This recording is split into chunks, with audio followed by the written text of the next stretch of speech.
This is the Superpowered Mind podcast for inquiring individuals who are tired of the struggle for peace, happiness, and clarity. I'm Claire Diamond, ready to help you explore the principles of the mind, the self, and reality to unlock ultimate mental freedom. This podcast is the one to listen to if you're ready to experience the capabilities of the superpowered mind. Hi, everybody. Welcome to episode 13, and today we are looking at the question of free will. Free will, choice, decisions, doership, it's called sometimes, control, all of these things. And really the question is, does free will exist?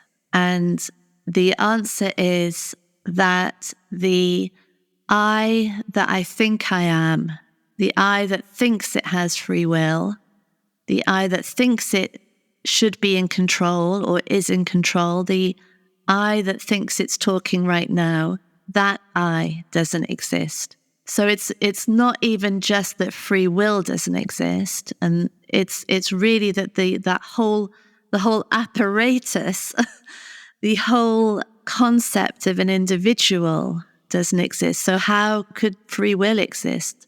And it sounds a bit crazy, I know, because the lived experience of being is of a separate individual. There's a me, Claire, and this me somehow exists within this Claire body mind.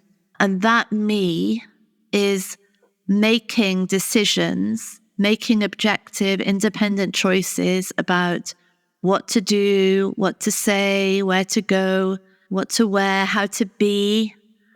And when that me is at odds with the experience, so when there's an experience, say, of being anxious, being fearful, being stressed, and that me is saying, this shouldn't be happening, this experience is unwanted, there's a protest against the experience, and it looks like the me should be in control of that experience. I should be able to stop the anxiety, because I, this independent, deciding, choosing, controlling entity, should be in control of everything. This is really the fundamental confusion of the mind.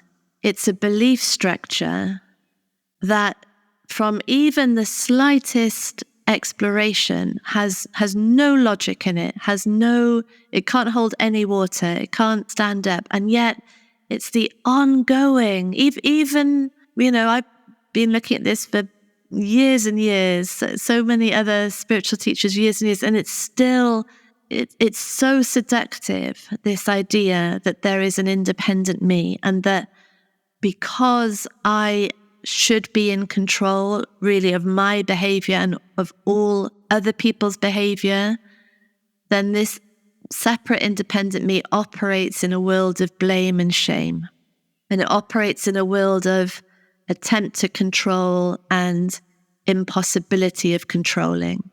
And so in a constant quest to return home, which really means to find peace, to find happiness, to find a sense of rightness of being, and it's trying to do that through having the right experience, having the right reactions from other people, having the right mental state. And all of this is a quest which is completely unfulfillable. It's a quest on behalf, really what it is a quest to find wholeness, which is to merge back into the infinite and absolute, but it's coming from a conviction of separation, a conviction of apartness. That means, because that conviction is never challenged, it will always stand in the way of a lived experience of being absolute and infinite. And free will, this idea of free will, this idea that this I, me, is controlling all behavior, that is the very epicenter of the confusion. So let's look at behavior and where behavior comes from. So from the moment of conception, really. There are cells that are multiplying, and in their multiplication are acquiring information, are reacting to the environment, are responding. This response is built into the cells. There isn't a controlling sense of identity that is doing anything in those moments. There's just a wiring within the cells, a programming that will mean the cells will respond accordingly to environment, to temperature, to presence of toxins, and will react to create the stasis or the balance within those cells. And those cells start multiplying, they start specializing into different areas of the body. So all the while in the womb, these cells are continually reacting, responding. There's intelligence responding. The baby's born, and that process continues. Intelligence responding according to the wiring for survival. And all this is happening without a separate, identified coordinator. Learning is happening. And in a human baby, in which the mind is particularly, incredibly, miraculously able to create rules, to create shortcuts, to create heuristics and understandings that enable the enormity, the sort of overwhelming enormity of information to be managed by this developing human mind. Concepts and expectations, meanings start to be subconsciously formed, that the human brain is wired to do that. There's no one doing it. There's no individual in charge of what's believed. If we look at language acquisition, I just love watching videos of babies learning first words. You can watch the imitation happening, the mouth shape, the tongue shape, to try to replicate the sound that the parent or the caregiver is making. There's no one deciding to do that. It's a body-mind wired to acquire language.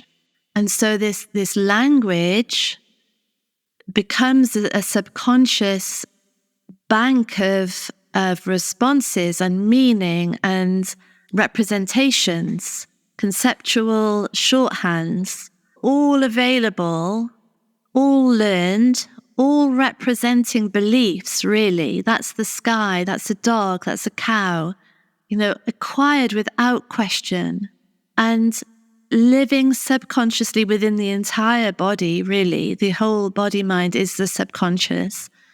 And no one has acquired those beliefs. No one acquired the language. It was just acquired. And the language is the framework of the belief system.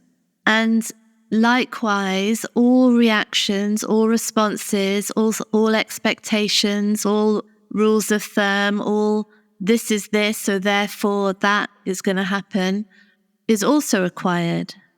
All tendencies, all ways of behaving, all learned mechanisms for how to obtain what that body-mind thinks it needs: attention, love, care, regard, food, affection, whatever is becoming associated with those things starts to be acquired as a learning.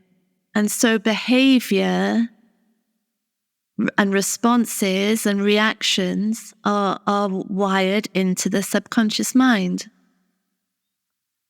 And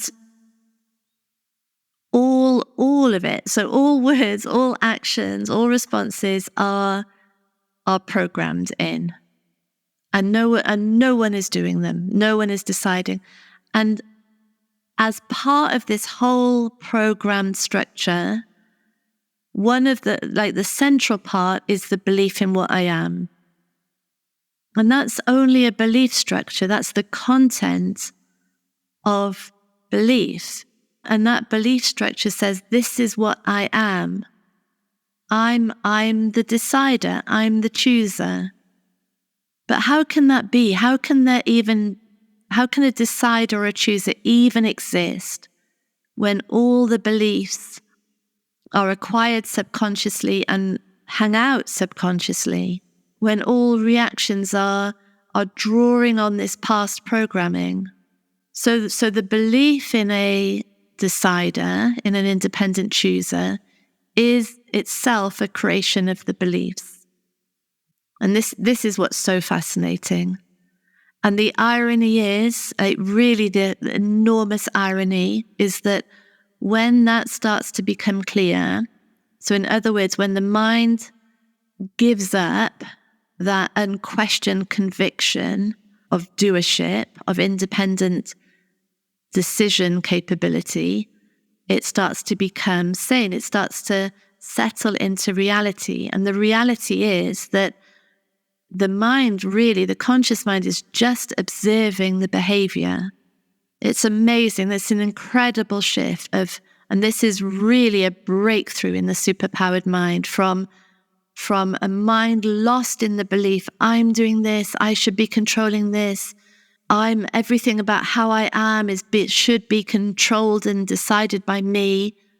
No, that's just what's happening. Listening is just happening. Talking is just happening. And the mind that is no longer lost believing it's the control center and instead settles into the truth of consciousness, of awareness, and watches behavior happen, that has now set the learning process free because it's sane now. So the behavior, the words, are the visible expression of the subconscious program. And now that is a learning loop because what is said or what is done is information about what's believed. And because it's an external manifestation, it can now be observed and questioned. So are these words that are being said, do they sound true? And Byron Katie continually asking, is that true? Is that really true? Is the sane, absolutely sane intervention in this process of behavior that allows the mind to become clear, allows the mind to settle into that space of inquiry?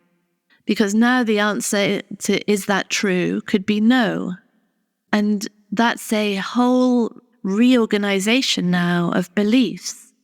And it's only possible because of this process of seeing what emerges in form through behavior and words as the revelation of the program. But when it looks like I'm saying these words, these are my words, they are an extension of my identity, I'm choosing these, that I, me, my, which is the ego identity, which is the false belief in an independent doer and decider, that is a lost mind. It's a mind that is now in defense, in protection, in lived insanity, really. No learning possible there because everything has to be protected because it represents me. So the understanding of no free will is really a no separate entity to have free will in the first place, is ironically a mind that is set free to genuinely observe behavior and words, and therefore it is the only place in which actual change, genuine transformation is possible. And that's the irony. And it's enormous for a mind to shift out of lostness into full accountability, really, and that full learning cycle where all change is possible, where infinite potential truly exists, is a spectacular shift. Yeah, and it's so logical. It's totally logical and very straightforward, but for a mind that believes its survival depends on this identification of myself as the doer, the chooser, the controller, the originator, is hugely confronting. And yet it's to question that really is the portal to peace. It's the portal to everything that we're looking for. Yeah, thank you. Lots of love. Bye. Thank you for listening to Superpowered Mind with me, Claire Diamond. If you want extra support in the exploration of your mind, download our exclusive subliminal recording, especially for podcast listeners, on bit.ly/podcast subliminal.